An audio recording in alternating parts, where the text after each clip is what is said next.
Basically sound का portion. Last time हमने standing waves तक जो है वो बात जो है वो डिस्कस कर ली थी। अच्छा, पहली बात देखिए, अगर आप बात करेंगे साउंड वेव्स की, तो साउंड वेव्स से मुताल्लिक क्या क्या बातें जो है वो हमारे जहनों में पहले से मौजूद है। हमें मालूम है sound is a form of energy which travels in the form of compressional waves, या जिसको आप क्या भी कह सकते थे, लॉन्गिट्यूडनल वेव। कंप्रेशन क्यों कह रहे हैं? क्योंकि जिस तरह ट्रांसवर्स वेव में हमारे पास कर्स्ट और ट्रफ होते हैं, यहाँ पर आपके पास कंप्रेशंस और रेयरफेक्शन होते हैं। कंप्रेशन आप उस रीजन को कहते हैं जहां पर मीडियम के पार्टिकल क्लोजली पैक्ड हो जाते हैं, डेंसिटी बढ़ जाती है। रेयरफेक्शन वो रीजन है जहां पे पार्टिकल रिलेटिवली फार अपार्ट होंगे, जहां पे मीडियम की डेंसिटी जो है वो कम हो जाएगी। अच्छा, साउंड वेव की अगर आप बात करेंगे तो साउंड वेव के बारे में आपको ये बात याद है कि sound waves are basically mechanical in nature. जो साउंड वेव है वो आपके पास मैकेनिकल इन नेचर है। मैकेनिकल का मतलब है they do need medium to travel. उन्हें ट्रेवल करने के लिए जो है वो मीडियम की नीड होती है। और फिर आपने मैट्रिक फिजिक्स में दो छोटे छोटे एक्सपेरिमेंट्स पढ़े, मैं उनको जल्दी से रिव्यू कर दूं। एक आप पढ़ते थे इस हवाले से कि sound waves are mechanical in nature, तो क्या करते थे, आप एक बेड लेते थे, यहाँ पे एक हैमर होती थी, इस बेल को एक बेल जार के अंदर जो है वो इनक्लोज किया जाता था कुछ इस तरीके से। यहाँ पर आपके पास जो है वो एक स्विच होता था जिसे आप प्रेस करते थे। अब साउंड वेव जो है वो आपके पास जनरेट होती थी कैसे? जब आप इस बटन को प्रेस करते थे, ये हैमर जो है वो इस प्लेट को हिट करती थी। जब ये हैमर इस प्लेट को हिट करती थी तो साउंड वेव जनरेट होती थी। वो साउंड वेव कंप्रेशंस और रिफ्लेक्शंस बनाती थी। वो ग्लास को हिट करते थे, वाइब्रेशन बाहर ट्रांसफर हो जाती थी। यहाँ पर कोई लिसनर होता, वो उस आवाज को सुन लेता। आप क्या करते थे, आप यहाँ पर एक वैक्यूम पंप जो है वो आप कनेक्ट करते थे, जिससे तमाम एयर बाहर निकाल दी जाती थी। जब इस चैम्बर के अंदर वैक्यूम क्रिएट हो जाता था, तो आपको हैमर बेल को हिट करता हुआ नजर आता था, प्लेट वाइब्रेट करती हुई नजर आती थी, लेकिन सुनाई नहीं देती थी।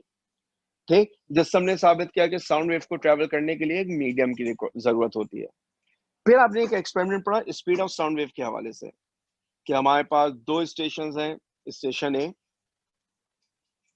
और स्टेशन बी। आप क्या करते थे, आप इन दोनों स्टेशंस पर दो ऑब्जर्वर्स आपने रखे हुए। लेट्स से ये स्टेशन ए है, ये स्टेशन बी है। दोनों स्टेशन के दरमियान का डिस्टेंस नोन था एस। आपने स्टेशन वन पर एक ऑब्जर्वर खड़ा किया, आपने स्टेशन बी पर एक ऑब्जर्वर खड़ा किया। दोनों के पास कोई वेपन है, कोई फ्लेयर गन है या कोई पिस्टल है या राइफल है, और दोनों के पास एक एक स्टॉप वॉच है। अब एक फैक्ट हमें याद है कि speed of light is much greater than speed of sound. क्योंकि स्पीड ऑफ लाइट हमें याद है 3 × 10⁸ होती है, और साउंड की स्पीड रूम टेम्परेचर पे निकालेंगे तो 345 मीटर पर सेकंड के आसपास आएगी। दोनों में कोई कंपैरिजन ही नहीं है। यही वजह है कि जब लाइटनिंग होती है, आसमान में बिजली चमकती हुई नजर आती है, तो पहले आपको जो है वो फ्लैश नजर आएगा, बाद में आप थंडर को सुनेंगे, क्योंकि दोनों चीजें एक साथ जनरेट हुई हैं।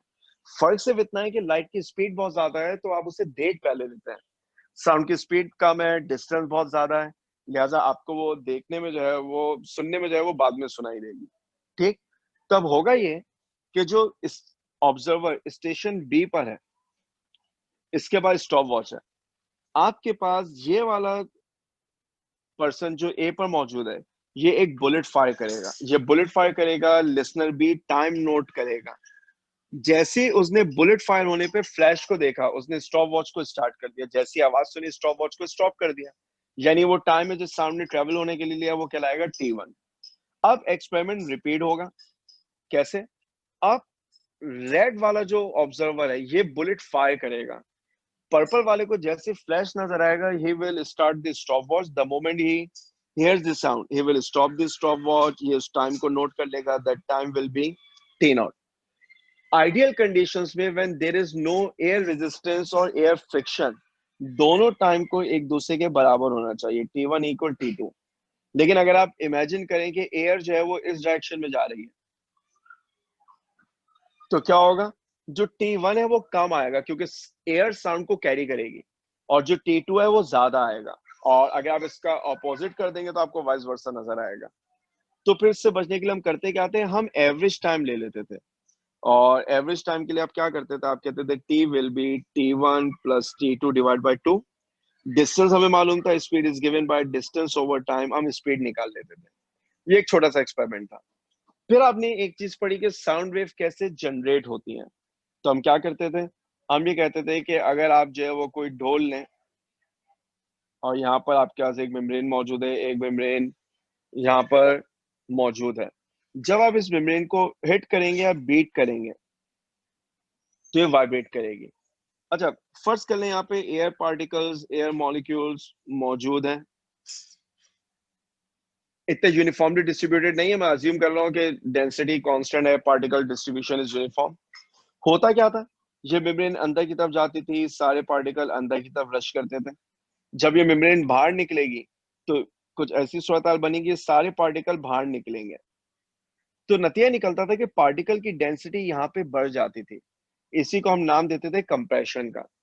अब ये इंक्रीज डेंसिटी इंक्रीज मुस्तकिल नहीं रहेगी, ये पार्टिकल आगे जाएंगे तो यहाँ डेंसिटी दोबारा नॉर्मल हो जाएगी, लेकिन यहाँ पे डेंसिटी बढ़ जाएगी, तो ये बन जाएगा रेयरफेक्शन, ये बन जाएगा कंप्रेशन।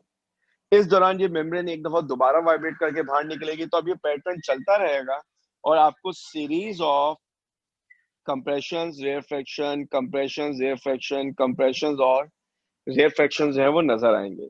साउंड वेव, तभी हमने कहा कि साउंड वेव को जनरेट करवाने के लिए we need a vibrating body, हमें वाइब्रेटिंग बॉडी चाहिए। इसके साथ साथ हमें एक अदर मटेरियल मीडियम चाहिए। मटेरियल मीडियम से क्या मुराद है, एक ऐसा मीडियम जिसके अंदर साउंड वेव जो है वो कंप्रेशन और रेयरफेक्शन फॉर्म करके ट्रैवल हो सके। और सबसे इंपॉर्टेंट बात, हमें नीड होगी किसकी, सेंस ऑफ हियरिंग की, सुनने की सलाहियत। क्योंकि हाँ, अगर किसी के अंदर जो है वो सेंस ऑफ हियरिंग नहीं है, सुनने की सलाहियत नहीं है, वाइब्रेटिंग बॉडी होगी, मटेरियल मीडियम होगा, लेकिन आवाज सुनाई नहीं देगी।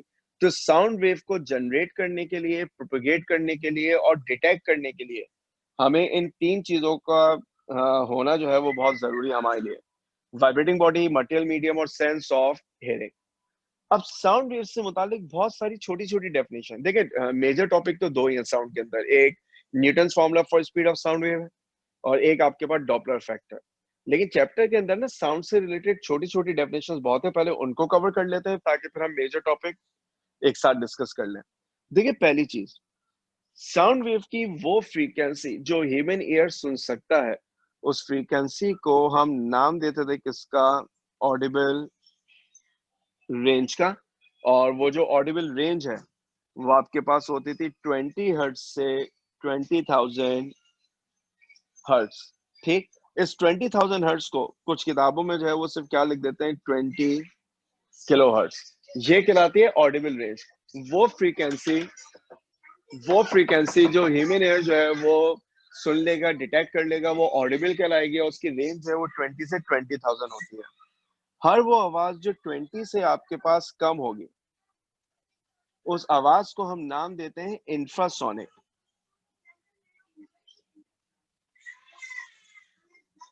देखिए, इंफ्रासोनिक बना है इंफीरियर से, कम से। तो ये इंफ्रासोनिक है जिनकी फ्रीक्वेंसी 20 से कम है, जो 20,000 या 20 के हर्ट्ज से ज्यादा है वो कहलाती हैं क्या, अल्ट्रासोनिक। तो एक तो हमें ये बात मालूम होनी चाहिए। दूसरी बात, देखिए अगर आप बात करते हैं साउंड वेव के कैरेक्टरिस्टिक्स की, तो साउंड वेव के कुछ कैरेक्टरिस्टिक्स है। फॉर एग्जांपल, एक आप पढ़ते थे लाउडनेस, जो आपको लाउड और फेंट वॉइस को जो है वो डिस्टिंग्विश करेगा। जो आपके पास लाउडनेस है वो आपको डिस्टिंग्विश करवाएगी किसके अंदर, लाउड वॉइस में और फेंट वॉइस में। अब ये लाउडनेस किन फैक्टर्स पे डिपेंड करती है, ये लाउडनेस डिपेंड करती है आपके पास एम्पलीट्यूड ऑफ वाइब्रेशन पे, कि एम्पलीट्यूड कितना ज्यादा या कितना कम है। ज्यादा एम्पलीट्यूड का मतलब लाउडनेस ज्यादा होगी, कम का मतलब कम होगी। ये बिल्कुल ऐसे है कि अगर आप में से कोई ड्रम प्ले करता है या कोई ढोल प्ले करता है तो आप एग्री करेंगे, जितना जेंटली हिट करेंगे एम्पलीट्यूड उतना कम होगा, लाउडनेस उतनी कम होगी। जितना हार्ड हिट करेंगे एम्पलीट्यूड ऑफ वाइब्रेशन उतना ज्यादा होगा, लाउडनेस उतनी ज्यादा होगी। एम्पलीट्यूड और लाउडनेस डिपेंड करती है एरिया ऑफ वाइब्रेशन पे। एरिया ऑफ वाइब्रेशन से मुराद है एरिया ऑफ वाइब्रेटिंग बॉडी। जितना ज्यादा सरफेस एरिया होगा लाउडनेस उतनी ज्यादा होगी। आप रिलेट कर सकते हैं, ड्रम सेट के अंदर डिफरेंट टाइप के ड्रम्स हैं जिनका सरफेस एरिया डिफरेंट होता है, या जैसे आप डेली लाइफ में अगर आपने ढोल की या डुगडुगी देखी हो तो इन सबके सरफेस एरिया में फर्क है। तो जितनी छोटी सरफेस होती है उसकी लाउडनेस जो है वो उतनी कम होती है, जितनी बड़ी सरफेस होगी उसकी लाउडनेस जो है वो उतनी ज्यादा होगी। ठीक, ये डिपेंड करती है पोजीशन ऑफ सोर्स और लिसनर। क्यों? अगर सोर्स और लिसनर ऐसे सिचुएटेड हैं कि सोर्स का फेज एक तरफ है, लिसनर दूसरी तरफ है और विंड उसके अपोजिट ट्रेवल कर रही है, तो शायद आपके लिए आवाज की जो लाउडनेस है वो कम हो जाएगी। ठीक, अगर लिसनर जो है वो सोर्स की तरफ जा रहा है या सोर्स लिसनर की तरफ जा रही है तो लाउडनेस जो है वो बढ़ जाएगी। तभी हम कहते हैं पोजीशन डिपेंडेंट है, ये विंड पे डिपेंड कर रही है। अगर साउंड विंड के अगेंस्ट है तो आपको लाउडनेस कम होती हुई फील होगी। अगर साउंड जो है वो विंड की डायरेक्शन में तो आपको लाउडनेस जो है वो ज्यादा फील हो रही होगी। तो लाउडनेस के बारे में जो एक इंपॉर्टेंट कैरेक्टरिस्टिक आपको याद रखना है वो ये कि loudness is a subjective quantity. अब अगर कोई पूछे कि what does subjective quantity mean, तो सब्जेक्टिव क्वांटिटीज उन क्वांटिटीज को कहते हैं जो फिजिकल का ऑपोजिट है। देखिए, physical quantities are the quantities which can be measured precisely और एक्यूरेटली। फिजिकल उनको कहते हैं जिनको मेजर किया जाए या जिनको आप एक्यूरेटली मेजर कर सकते हो। सब्जेक्टिव वो है जो पर्सन टू पर्सन जो है वो वेरी करें। अब पर्सन टू पर्सन वेरी करने से क्या मुराद है? देखिए, जैसे हमारी पर्सनल चॉइस होती है, हमारी पसंद नापसंद होती है, that that is purely a subjective quantity. एक चीज जो आपको पसंद है हो सकता है वो दूसरे को ना पसंद हो। एक चीज जो मुझे बहुत पसंद है आपको हो सकता है वो सख्त ना पसंद हो। तो our choice is a subjective quantity. ठीक, तो अब लाउडनेस में सब्जेक्टिव का क्या मतलब होता है? लाउडनेस में सब्जेक्टिव का मतलब ये होता है कि एक आवाज किसी एक के लिए लाउड होगी तो किसी के लिए फेंट हो सकती है, किसी को शायद सुनाई भी ना दे। फॉर एग्जाम्पल, जब आप घर में टीवी देखते हैं, आप मूवी देखते हैं या आप म्यूजिक सुनते हैं, तो हो सकता है कि आपके पेरेंट्स जो है वो आपसे ये कहते हो बेटा खुद सुनते हो मोहल्ले वालों को सुनाते हो। यानी उनको ये लगता हो कि आवाज जो है वो जरूरत से ज्यादा लाउड है, आपके नजदीक वो ऑप्टिमम है। हो सकता है आपके साथ आपके जो है वो ग्रैंड पेरेंट्स रहते हो या ग्रेट ग्रेट पेरेंट्स रहते हो और वो आपसे बोलेंगे बेटा थोड़ा सा वॉल्यूम बढ़ाना, क्योंकि उनके लिए वो वही आवाज फेंट है। तो एक आवाज किसी के लिए लाउड है, किसी के लिए ऑप्टिमम है, किसी के लिए फेंट है। क्यों? Because loudness is a subjective quantity. वो पर्सन टू पर्सन जो है वो वेरी करेगी। जो साउंड का दूसरा कैरेक्टरिस्टिक है वो कहलाता है क्या? पिच। पिच आपको डिस्टिंग्विश करेगा between shrill and grave voice. Pitch depends upon frequency. More frequency means more pitch. More pitch means sound will be more shrill. Low pitch is basically we have less frequency. Less frequency means less pitch. Less pitch will be meaning that sound will be less shrill. Less shrill means sound is becoming grave. For example, तमाम मर्द हजात की आवाज जो है वो भारी आवाज होती है, वो ग्रेव वॉइस है क्योंकि उनकी जो वोकल कॉर्ड्स है उसकी फ्रीक्वेंसी कम है।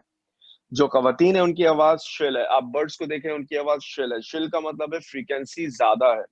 अगर किसी को गिटार प्ले करने का इत्तेफाक है तो वो इस बात से एग्री करेगा कि गिटार में जो स्ट्रिंग्स होते हैं वो डिफरेंट डायमीटर्स के होते हैं। वो स्ट्रिंग जो थिन है वो ज्यादा फ्रीक्वेंसी से वाइब्रेट करेगा, वो श्रिल वॉइस जनरेट करेगा। वो स्ट्रिंग जो थिक है उसकी फ्रीक्वेंसी कम होगी, तो उससे जो आवाज जनरेट होगी वो ग्रेव होगी। अच्छा, अब नॉर्मली आजकल तो खैर ऐसी प्रॉब्लम नहीं है क्योंकि आप जो है वो सेलुलर कम्युनिकेशन का दौर है। आप जब टेलीफोन कॉल किसी की रिसीव करते हैं तो वो कॉलर लाइन आइडेंटिफिकेशन वाला कॉन्सेप्ट के नाम भी आ रहा होता है, तस्वीर भी आ रही होती है, आपको पता होता है who is calling you. 99.99% cases में चांस यही है कि जिस शख्स का नाम आप देख रहे हैं वही आपको कॉल कर रहा है। बट प्रोबेबिलिटी जो है वो ये भी हो सकती है कि नंबर किसी और का कॉल कोई आपको और करे। लेकिन अगर आप आज से 25 साल पहले चले जाएं जब शायद 25 साल पहले पाकिस्तान में मोबाइल कम्युनिकेशन बहुत कॉमन नहीं थी, और घरों में जो लैंडलाइन होते थे उनमें सीएलआई की फैसिलिटी भी बड़ी अनकॉमन सी थी, क्योंकि आप कॉल रिसीव करते थे, आपको ये नहीं पता होता था कौन कॉल कर रहे हैं, लेकिन आप आइडेंटिफाई कर सकते थे कि who is actually calling you, whether your father is calling you और your elder brother is calling you, your mother is calling you, right? Why? Because there is a characteristic of sound which is known as quality. Quality sound का वो characteristic है जिनसे उन आवाजों को distinguish किया जाता है जिनकी लाउडनेस और पिच एक जैसी होती है। फॉर एग्जाम्पल, मैं अक्सर पढ़ाते हुए एग्जाम्पल देता था कि अगर आपके घर में लेट से कोई कार है, लेट से आपके घर में जो है वो सुजुकी कल्टस है, उसमें एक हॉर्न लगा हुआ है, क्योंकि सुजुकी ने बनाई है गाड़ी और हॉर्न सुजुकी ने ही लगाया है, तो अब जितनी उस मॉडल की या उस ईयर का मेक होगा उन सब में सेम पार्ट होना चाहिए। अगर मैं अज्यूम कर लूं कि आपके पास भी कल्टस है, आपके लेफ्ट नेबर, आपके राइट नेबर के पास भी एग्जैक्टली सेम मॉडल है, लेकिन जब हॉर्न बजता है गाड़ी का, आप अपनी गाड़ी के हॉर्न की आवाज को पहचानते हैं। और एग्जाम्पल आसान कर दूं, सुबह के टाइम पे जो स्कूल वैन आती थी, आप अपने स्कूल वैन को या कॉलेज वैन के हॉर्न की आवाज को पहचानते थे, क्यों? Because of quality. Her sound source का एक कैरेक्टरिस्टिक होता है जो क्वालिटी कहलाता है, जिससे आप उन आवाजों को डिस्टिंग्विश करते हैं जिनकी लाउडनेस और पिच एक जैसी होती है। क्वालिटी का ही दूसरा नाम जो है वो टिम्बर हुआ करता है। आप क्वालिटी कहें, आप टिम्बर कहें, वो दोनों हमारे लिए जो है वो सेम है। ठीक, तो आपको ये पता होना चाहिए कि साउंड वेव के कैरेक्टरिस्टिक क्या है। दूसरी बात, देखिए दूसरी बात ये कि अगर आप साउंड वेव के लाउडनेस और पिच को ग्राफिकली देखेंगे तो अब जरा गौर से देखिएगा। फर्स्ट करें, जो मैं ब्लू वेव बना रहा हूँ, अच्छा वेव हम जब भी बनाते हैं ना तो वो ट्रांसवर्स की तरह ही बना दी जाती है। फर्स्ट कर ले, मेरे पास ये एक रेफरेंस वेव है, ठीक, ये मेरे पास एक रेफरेंस वेव है। इसका कुछ ना कुछ एम्पलीट्यूड है, उस एम्पलीट्यूड को मैं ए कह रहा हूँ, ये एम्पलीट्यूड हो गया। इसकी कुछ वेवलेंथ है जिसको मैं लैम्डा कह देता हूँ। अब अगर मैं एक दूसरी वेव बनाऊं और वो दूसरी वेव ऐसी बने,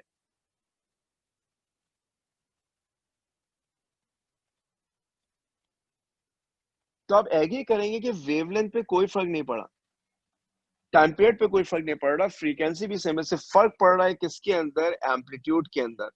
और हमें याद होना चाहिए जो वेव की एनर्जी होती है वो एम्पलीट्यूड पे डिपेंडेंट होती है।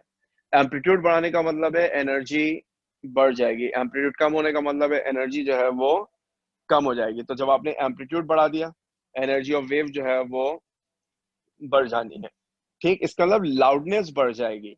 तो ऑरेंज वेव जो है वो ज्यादा लाउड होगी ब्लू के मुकाबले में, क्योंकि मैंने अभी लाउडनेस के लिए कहा है कि वो एम्पलीट्यूड ऑफ वाइब्रेशन पे डिपेंड करती है। तो मैं ये कह सकता हूँ loudness of orange wave is greater than loudness of blue wave, क्योंकि उसका एम्पलीट्यूड कम है। इसके साथ साथ अगर मैं एक वेव और बनाऊं,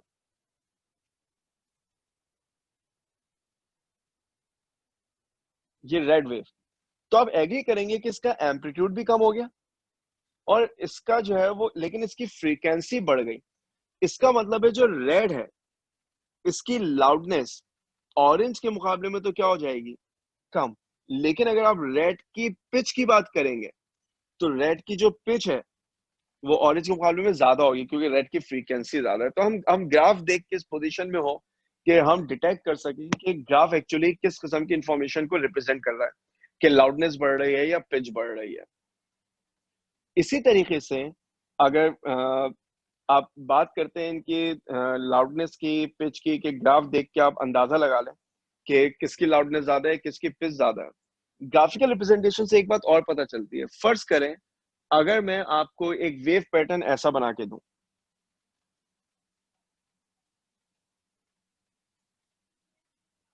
शायद आप इस बात से एग्री करें कि वेव पैटर्न एक सर्टेन टाइम के बाद अपने आप को जो है वो रिपीट कर रहा है।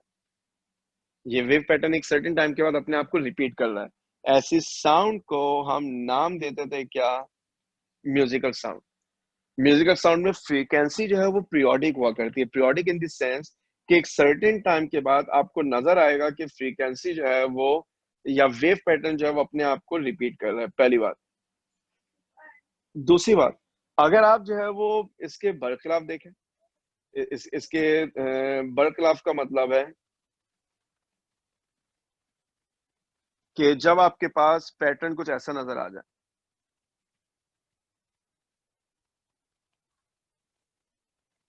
तो अब क्या हो रहा है, ये जो पैटर्न है ये पीरियोडिक नहीं है, इसके अंदर आपको फ्रीक्वेंसी में जो है वो पीरियोडिसिटी जो है वो नजर नहीं आ रही होगी। ठीक, तो इसका मतलब ये है कि जब आप बात करते हैं साउंड वेव की, अगर पीरियोडिसिटी नहीं है फ्रीक्वेंसी में, तो ये आपके पास कहलाती है क्या, नॉइस। तो आप साउंड को दो कैटेगरीज में डिवाइड कर सकते हैं, एक आपके पास म्यूजिकल होती है और एक आपके पास नॉइज होती है। ठीक, ये साउंड वेव के कुछ बेसिक जो है वो कैरेक्टरिस्टिक्स हैं जो हमें मालूम होने चाहिए। अब जरा आगे बढ़ते हैं।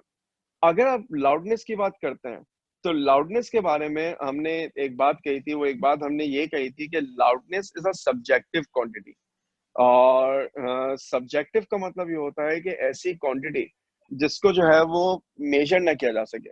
फिर भी आपने लाउडनेस को मेजर करने के लिए एक लॉ पढ़ा था जिसको आप नाम देते थे वेबर फेशनर लॉ। अच्छा, क्योंकि वेबर फेशनर लॉ में हम इंटेंसिटी का जिक्र करेंगे तो पहले मैं इंटेंसिटी भी अलग से बता ही दूं। देखिए, वेव, तमाम वेव का, ये सिर्फ साउंड के लिए नहीं है, तमाम वेव में इंटेंसिटी होती है, और इंटेंसिटी क्या होती है, एनर्जी पर यूनिट एरिया पर यूनिट टाइम। तो इसका बेस यूनिट बनना चाहिए जूल्स पर मीटर स्क्वायर सेकंड, क्योंकि जूल्स पर सेकंड वॉट्स होता है, तो इंटेंसिटी नॉर्मली वॉट पर मीटर स्क्वायर में लिखी जाती है। वो कम से कम इंटेंसिटी जो ह्यूमन एयर सुन लेता है वो होती है 10⁻⁻12 वॉट पर metre square. This is called I nought. इस आई नॉट का मतलब होता है क्या,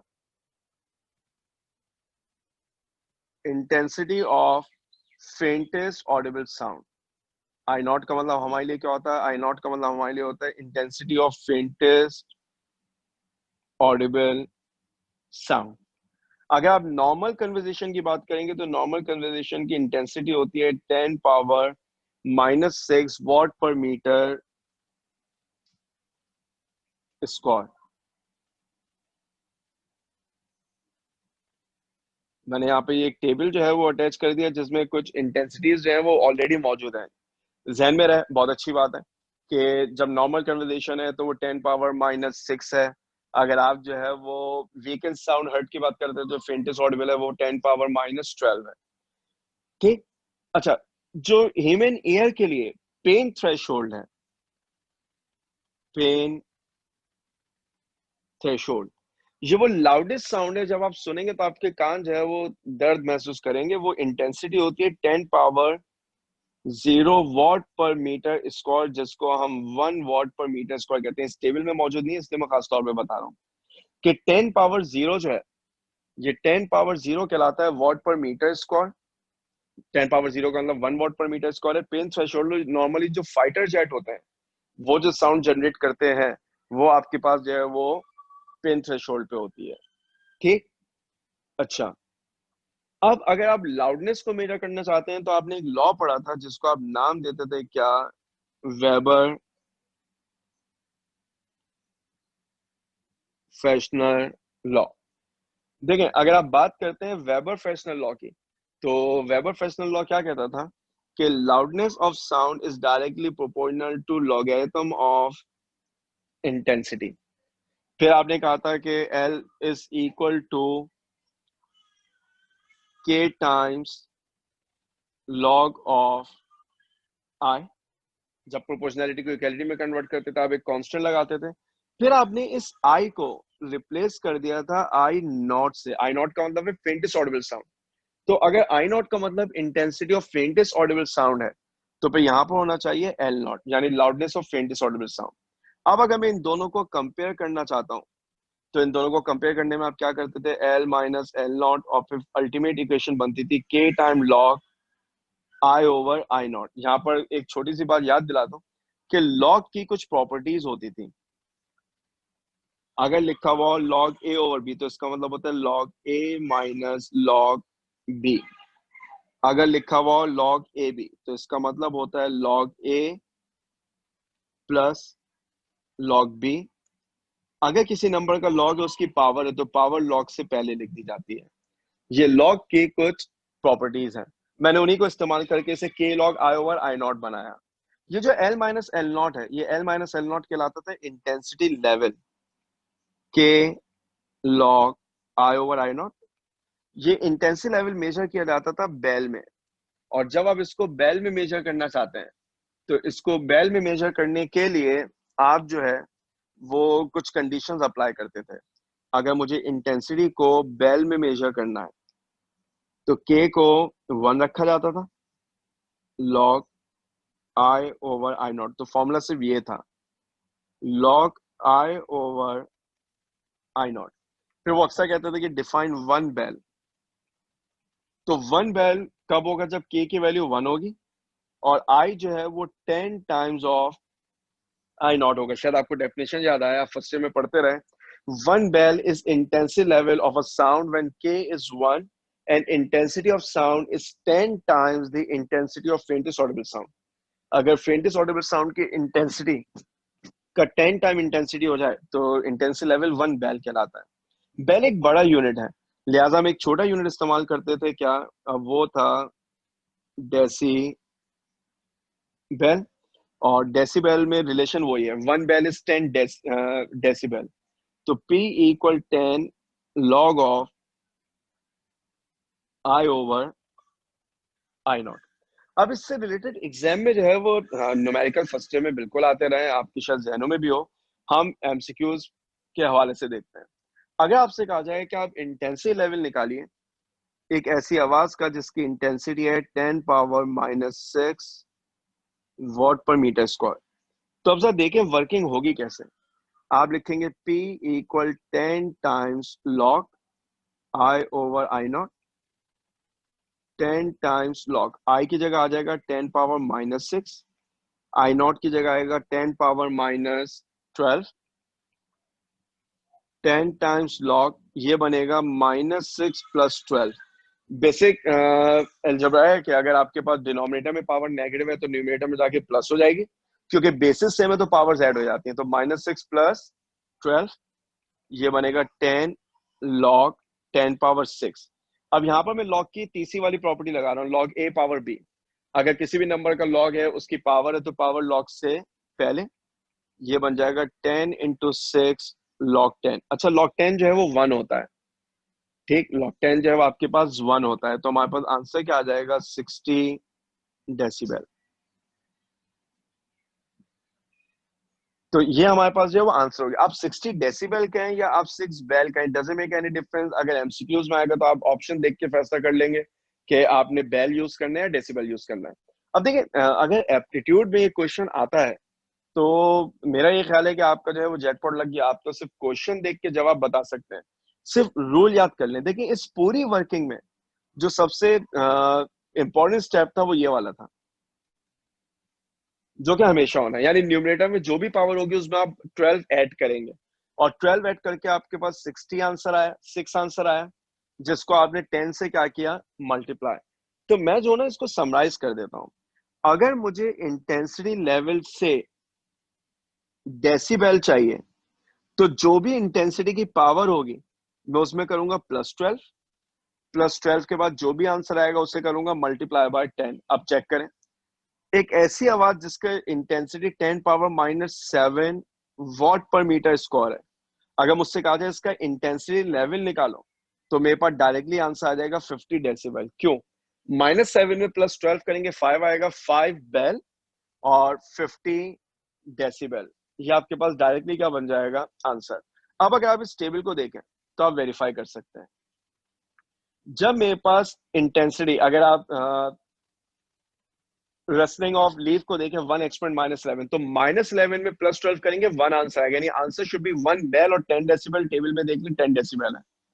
इसी तरह अगर आप फोन डायल टोन को देखें तो वो 10 पावर -4 है, तो -4 प्लस 12 करेंगे 8 आएगा, तो आंसर शुड बी 8 बेल और 80 डेसिबल। आपके सामने 80 डेसिबल जो है वो आपको नजर आ रहा है, ठीक। तो आपके अंदर जो है ना ये वाला स्किल होना चाहिए कि आप डायरेक्टली आंसर निकाल लें। कभी कभार इसका कन्वर्स भी पूछा जा सकता है। वो आपसे बोलें कि एक आवाज है जिसका intensity level let's say 80 decibel है, बताएं उस आवाज की इंटेंसिटी कितनी होनी चाहिए। जो ऊपर काम आप कर रहे थे, अब देखिए सब उसका बिल्कुल अपोजिट हो जाएगा।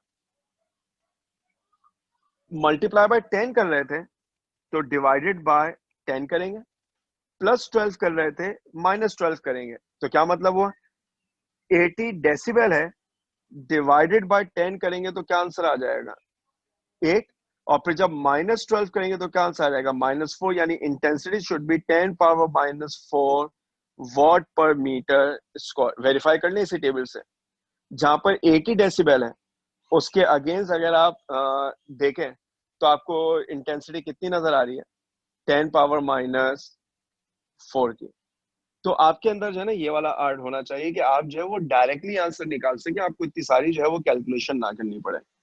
अच्छा, अब एक यूनिट आपकी किताब के अंदर मौजूद था, वो था लाउडनेस का सोन। किसी के जहन में वन सोन क्या होता है?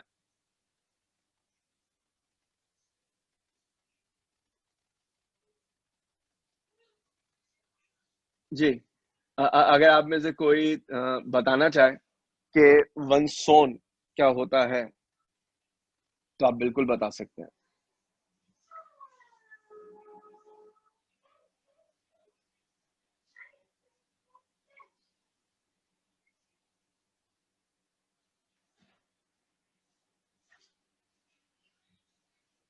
किसी के जहन में what is one Son?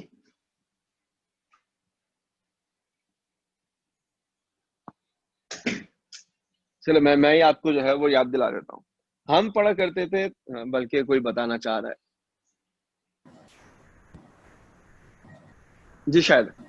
Sir, one zone is equal to 40 decibel. बिल्कुल सही। वन सोन उस आवाज की लाउडनेस को कहते थे जिसका इंटेंसिटी लेवल 40 डेसिबल हो और जिसकी फ्रीक्वेंसी 1000 हर्ट्ज हो। ये 1000 hertz by the way constant है। अब यहाँ पर एक बात जो है वो सिर्फ इजाफी सुन लीजिए। मैं इजाफी इसलिए कह रहा हूँ क्योंकि आपके जो है वो सिलेबस में जो है वो इंक्लूडेड नहीं था, लेकिन क्योंकि किताब के अंदर ये चीज मौजूद है तो बेहतर होगा कि आपको जो है वो पता हो। देखिए ये डेसिबल वाला यूनिट है ना, अगर आप इस डेसिबल वाले यूनिट की बात करें तो ये आपके पास जो है वो फोन कहलाया करते हैं। ठीक, ये जो हिस्सा है ये फोन्स कहलाता है, और जो लेफ्ट हैंड साइड वाला है ये कहलाता है क्या, सोन। रूल ये है कि जब भी फोन में 10 का इजाफा होगा, सोन जो है वो प्रीवियस का डबल हो जाएगा। क्या मतलब है, अगर मेरे पास ये फोन में 50 डेसिबल हो जाए, याद रखिएगा 1000 हर्ट्ज इज कांस्टेंट, तो जो सोन है वो 2 सोन हो जाएगा। अगर मैं इसको 60 डेसिबल कर दूं, फ्रीक्वेंसी स्टिल क्या रहेगी, 1000, तो ये मेरे पास 4 सोन हो जाएगा। मैं बार बार एक बात कह रहा हूँ, सोन जो है वो 2 की पावर में चल रहा है, 2 के डबल से चल रहा है, 2 की पावर 0, 2 की पावर 1, 2 की पावर 2। अब नेक्स्ट आपके पास क्या होना चाहिए, अगर आप इसको 70 डेसिबल कर देंगे, फ्रीक्वेंसी 1000 हर्ट्ज ही रहेगी, तो ये आपके पास जो है वो 8 सोन हो जाएगा। क्यों, क्योंकि रूल क्या है, for every 10 decibel increase in phons, sone will be double of previous value. ठीक, क्योंकि किसी एक एप्टीट्यूड में मेरी नजर से एक क्वेश्चन गुजरा था, उन्होंने गालिबन 2 सोन या फोन सोन का सवाल कर लिया था। तो नॉर्मली बच्चों को ये लगता है कि सोन डबल हो रहा है, तो आपके पास जो डेसिबल है, इंटेंसिटी लेवल, वो भी डबल होना चाहिए। ऐसा नहीं है। इंटेंसिटी लेवल में जब भी 10 का इजाफा करेंगे, सोन जो है वो अपने ओरिजिनल का डबल हो जाएगा। ठीक। अच्छा, इसके बाद आपने साउंड वेव में साउंड वेव का एक कैरेक्टरिस्टिक पढ़ा जिसको हम नाम देते थे किसका, एको का। एको का मतलब है रिफ्लेक्शन ऑफ साउंड। ठीक। और एको के लिए क्या जरूरी है कि जिस रूम में आप बैठे हुए हैं या जिस रूम में मैं बैठा हुआ, वहां पे हमें एको जो है वो सुनाई नहीं देता। ठीक है, उस जगह पर हमें एको जो है वो सुनाई नहीं देता। ठीक। और एको जो है वो क्यों सुनाई नहीं दे रहा, क्योंकि एको के लिए कुछ कंडीशंस हैं। कहते ही हैं कि हर वो इमेज जो ह्यूमन आई के रेटिना पे बनता है वो वहां 0.1 सेकंड के लिए रहता है। इसी तरह हर वो आवाज जो आप सुनते हैं उसका जो सेंसेशन ऑफ हियरिंग है वो ह्यूमन ईयर पे 0.1 सेकंड के लिए रहता है। ये टाइम हम दो जगह इस्तेमाल करते हैं, एक परसिस्टेंस ऑफ विजन में, शायद चैप्टर 10 में इसका मैं जिक्र दोबारा करूं, कि हर वो इमेज जो ह्यूमन आई देखती है उसका असर रेटिना पर 0.1 सेकंड के लिए रहता है, तभी तो स्टैंडिंग वेव्स बनती हुई नजर आती है। और इसी तरह हर वो आवाज जो ह्यूमन ईयर सुनता है उसका इम्पैक्ट जो है वो 0.1 सेकंड के लिए आपके कानों पर रहता है। तो अब डेली लाइफ में सरफेसेस इतना करीब होती हैं कि आवाज 0.1 से पहले ही वापस आ जाती है, क्योंकि ओरिजिनल साउंड आपके ईयर्स पे होती है तो आपको उसका इफेक्ट नजर नहीं आता। लेकिन अगर आप माउंटेनस रीजन रिकॉल करें तो वहां क्या होता है, क्योंकि वहां पर डिस्टेंस ज्यादा है, एक माउंटेन दूसरे माउंटेन से काफी दूर है, जब आप अपना नाम जो है वो शाउट करते हैं तो जो दूर एक माउंटेन से आवाज टकरा के वापस आती है वो डेफिनेटली 0.1 सेकंड के बाद वापस आती है। नतीजा क्या निकलता है, आपको जो है वो एको सुनाई देता है। तो एको is basically reflection of sound. इस एको को इस्तेमाल करके हमने एक टेक्निक बना रखी है जिसको नाम दिया जाता है क्या, radar, radio detection and ranging. ये आपके पास कहलाता है क्या, radar radio detection and ranging. करते क्या थे, अगर थोड़ा सा जो है वो हाउ एको वर्क्स याद दिलाऊं, देखिए शायद इस तरह का कुछ काम जो है वो आपने मैट्रिक फिजिक्स में किया हो। क्या हमारे पास एक रूम होता था, हम क्या करते हैं, हम इस रूम की सीलिंग पे, एक वॉल पे और फ्लोर पे कोई सॉफ्ट मटेरियल लगाते थे। क्यों सॉफ्ट मटेरियल लगाते थे, क्योंकि सॉफ्ट मटेरियल जो है वो साउंड वेव को एब्जॉर्ब कर सकती है। क्योंकि सॉफ्ट मटेरियल जो है वो साउंड वेव को क्या कर लेते हैं, एब्जॉर्ब कर लेते हैं। ठीक, तो अब होता ये था कि अगर आपके पास जो है वो एक लिसनर है जो यहाँ पर मौजूद है, जब ये शाउट करेगा तो आवाज सिर्फ यहां से टकरा के वापस आएगी। क्यों, क्योंकि बाकी सरफेसेस जो है वो आवाज को क्या कर लेंगी, एब्जॉर्ब कर लेंगी। तो अब ये शख्स आहिस्ता आहिस्ता पीछे आएगा। Let's say this is the point where he hears the echo for the very first time. तो इसका मतलब है यहां से यहां तक जाने में और यहां से यहां तक आने में जो टाइम है वो कम से कम 0.1 सेकेंड है, तभी उसे एको सुनाई दिया। फर्स्ट कर लें डिस्टेंस डी है, मुझे याद है S is equals to V T होता है। अगर आपको मालूम हो कि रूम टेम्परेचर पर स्पीड ऑफ साउंड 340 मीटर पर सेकेंड है, तो अब एस की जगह मैं 2d लिखने वाला हूं। देखिए मैं 2d लिखूंगा क्यों, क्योंकि जो 0.1 सेकंड टाइम है वो वन वे टाइम नहीं है, वो साउंड वेव के जाने और आने का टाइम है। ठीक, तो अब मेरे पास जब मैं डी निकालूंगा तो वो कितना आ जाएगा, तकरीबन 17 मीटर्स। इस 17 मीटर्स का मतलब ये है कि आज अगर मैं रूम टेम्परेचर पे या नॉर्मल टेम्परेचर पे एयर को सुनना चाहता हूं तो मेरे पास जो ऑब्स्टिकल है, जो रिफ्लेक्टिंग सरफेस है, वो मुझसे कम से कम 17 मीटर के फासले पे होनी चाहिए। अब अगर हम अपने रूम्स वगैरह को देखें, वो भले से कितने बड़े क्यों ना हो, जिस फ्लोर पर हम खड़े हुए वो हमसे 1.5 से 2 मीटर के दरमियान ही होगा, क्योंकि हमें से मेजोरिटी की हाइट जो है वो 100 सेंटीमीटर से ज्यादा और 200 सेंटीमीटर से कम ही होगी। यानी हमारी हाइट 1 और 2 मीटर के दरमियान होती है, तो रिफ्लेक्शन बहुत ज्यादा है। फिर यहाँ पर इतनी सारी रिफ्लेक्टिंग सरफेसेस हैं, अगर आप एको को ऑब्जर्व करना चाहते हैं तो आपको कम से कम 17 मीटर का जो है वो फासला रिक्वायर्ड होगा। अब ये टेक्निक वर्क कैसे करती है, बिल्कुल जो मैंने आपको उसूल बता दिया। फॉर एग्जाम्पल अगर आप देखें रेडार कहाँ पर इस्तेमाल होते हैं, ये स्पीड डिटेक्शन के लिए इस्तेमाल होते हैं हाईवेज पे। ये जो बड़े बड़े क्रूज होते हैं जो समंदर में होते हैं, तो वो क्या करते हैं, समंदर की तह में अगर कोई माउंटेन है जहाँ पे बड़े बड़े लोगों को जो है वो आइसबर्ग नजर नहीं आते, अगर टाइटैनिक जहन में है तो वो आइसबर्ग से ही टकरा है। तो समंदर के अंदर तो चट्टाने भी हैं और डिफरेंट चीजें मौजूद होती हैं, उन्हें क्या करना होता है, मेक श्योर करना होता है कि क्रूज का रास्ता क्लियर है। वो क्या करते हैं, वो साउंड वेव जनरेट करते हैं। अगर साउंड वेव वापस नहीं आई इसका मतलब है देयर इज नो ऑब्स्टिकल। अगर साउंड वेव वापस आ गई तो इसका मतलब है कोई ना कोई ऑब्स्टिकल है, तभी इसको नाम दिया गया रेडियो डिटेक्शन। क्या आपने रेडियो सिग्नल से डिटेक्ट कर लिया। फिर वो टाइम का अंदाजा लगाते हैं कि वेव कितनी देर में वापस आई, ये बिल्कुल ऐसे एस टू वीटी की तरह की वर्किंग करके वो हिसाब लगा लेते हैं कि ऑब्स्टिकल कितने फासले पर है। तो रेडार जो है वो एग्जैक्टली इसी टेक्निक के ऊपर जो है वो वर्क करता है। ठीक, हमें जो है वो ये वाली बात मालूम होनी चाहिए कि एको क्या है, एको की एप्लीकेशन क्या हो सकती है। मॉडर्न साइंस में, मेडिकल साइंस में, क्योंकि आप सारे जो है वो एमकेड वाले हैं, अल्ट्रासाउंड का जिक्र आपने सुना होगा। जो अल्ट्रासाउंड होता है उसे अल्ट्रासाउंड कहते इस वजह से हैं क्योंकि अल्ट्रासाउंड में आप अल्ट्रासोनिक वेव इस्तेमाल करते हैं ताकि उसकी पेनिट्रेशन बढ़ जाए, क्योंकि उसकी एनर्जी ज्यादा होती है। ठीक, और वो भी इस उसूल पे चलती है। जो प्रोब होती है वो साउंड जनरेट करेगी, वो सिग्नल ह्यूमन बॉडी के अंदर जाएगा, किसी ऑर्गन को हिट करेगा, वापस आएगा, फिर वो सिग्नल को एनालाइज करते हैं हर तरीके से कि जो वेव वापस आई कितना टाइम लिया, उस टाइम से वो डेप्थ का अंदाजा लगाते हैं। फिर जो वेव रिफ्लेक्ट होती है उससे वो इस बात का भी अंदाजा लगाते हैं कि नेचर ऑफ सरफेस क्या है जिससे रिफ्लेक्शन हो रही है। तो हमें जो है वो एको मालूम होना चाहिए। ये डिस्टेंस कैलकुलेशन वाली टेक्निक हमारे लिए इंपॉर्टेंट है। हमें पता होना चाहिए कि डिस्टेंस जो है वो कैसे कैलकुलेट होता है।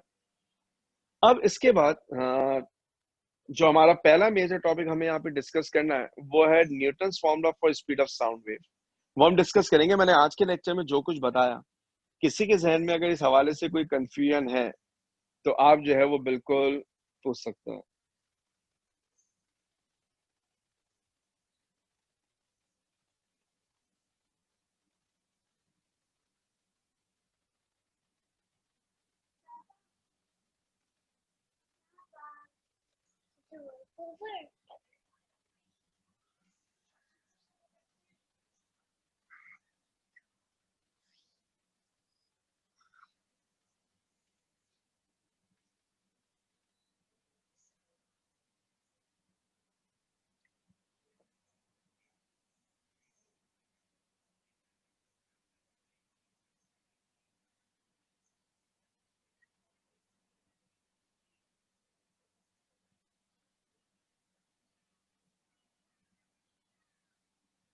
ओके, अगर अगर किसी के जहन में भी कोई कंफ्यूजन नहीं है तो हमारे, बल्कि आप कोई क्वेश्चन करना चाह रहा है।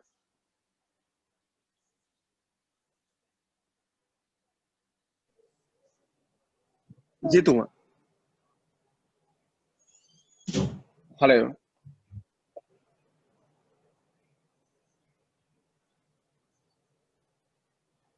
तो आपको मेरी आवाज आ रही है? क्योंकि आपने हैंड रेज किया हुआ है। You want to ask something? जी sir, I want to ask कि आपने जो ग्राफिकली समझाया था एम्पलीट्यूड और पिच वगैरह का ग्राफ जो समझाया था, जी इसके बारे में एक दफ़ा एक्सप्लेन कर दें वापस से। देखिए, हाँ, अब मैंने वो ग्राफ आपके सामने स्क्रीन पे शायद आपको नजर भी आ रहा हूँ। देखिए, जो ऑरेंज वेव है ना वो मेरा, जो ब्लू वेव थी वो मेरा रेफरेंस थी। जब मैंने ऑरेंज वेव बनाई तो सिर्फ एम्पलीट्यूड में इजाफा हुआ है। एम्पलीट्यूड का मतलब है लाउडनेस बढ़ गई। तभी मैंने कहा है कि ऑरेंज की जो लाउडनेस है वो ब्लू की लाउडनेस से ज्यादा होगी। ठीक है। और अगर आप रेड वेव को देखेंगे तो रेड का एम्पलीट्यूड कम है। एम्पलीट्यूड कम होने का मतलब है उसकी लाउडनेस जो है वो ऑरेंज से कम हो गई, लेकिन इसकी फ्रीक्वेंसी ज्यादा है। फ्रीक्वेंसी ज्यादा होने का मतलब है पिच बढ़ गई है। तभी मैंने कहा कि रेड की लाउडनेस ऑरेंज से कम है, लेकिन रेड की पिच जो है वो ऑरेंज से ज्यादा है। बात क्लियर हो रही है?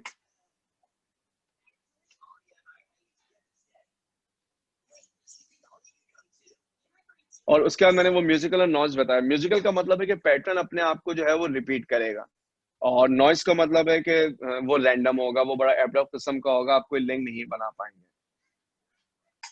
अगर अगर किसी के भी जहन में कोई क्वेश्चन है तो आप जो है वो बिल्कुल पूछ सकते हैं। क्योंकि हमारे पास अभी जितना टाइम है, तो मेरे ख्याल से 4 मिनट रह गए। मैं साउंड का पोर्शन, स्पीड ऑफ साउंड अभी स्टार्ट नहीं करूंगा। हम अगली क्लास में एक साथ ही जो है वो टॉपिक पढ़ेंगे। अगर आप में से कोई भी क्वेश्चन करना चाहता है, एक मैंने लिंक शेयर किया था एक प्रैक्टिस टेस्ट से रिलेटेड, अगर उससे रिलेटेड किसी के जहन में कोई क्वेश्चन है तो आप बिल्कुल पूछ सकते हैं।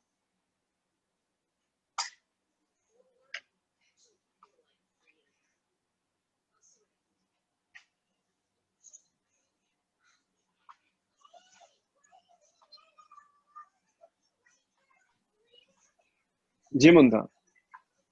सर मुझे पावर लॉ के बारे में पूछना था। Power law. पावर लॉ के बारे में? जी हाँ, ये आप वेबर फ्रेशनर वाले की बात कर रही हैं डेफिनेटली। जी जी जी हाँ, उसमें वो जो आई ओवर आई नॉट पावर 0.3 वाले की बात कर रहे हैं आप। जी हाँ, असल में उस इक्वेशन को मैंने डिस्कस यहाँ पे इसलिए नहीं किया क्योंकि वो जो वेबर फ्रेशनर लॉ की एक्सपोनेंशियल फॉर्म है ना, वो कुछ ऐसी होती थी जिसमें आई ओवर आई नॉट की पावर 0.3 होती थी। ठीक है। अच्छा, इसको जी सॉल्व करने के लिए ना हमें लॉगरिथम की नीड पड़ जाती है। तो नॉर्मली वो इस तरह का क्वेश्चन जो है वो पेपर में इसलिए नहीं देंगे क्योंकि इसको सॉल्व करना विदाउट कैलकुलेटर जो है वो मुश्किल होता है। Okay sir, thank you sir.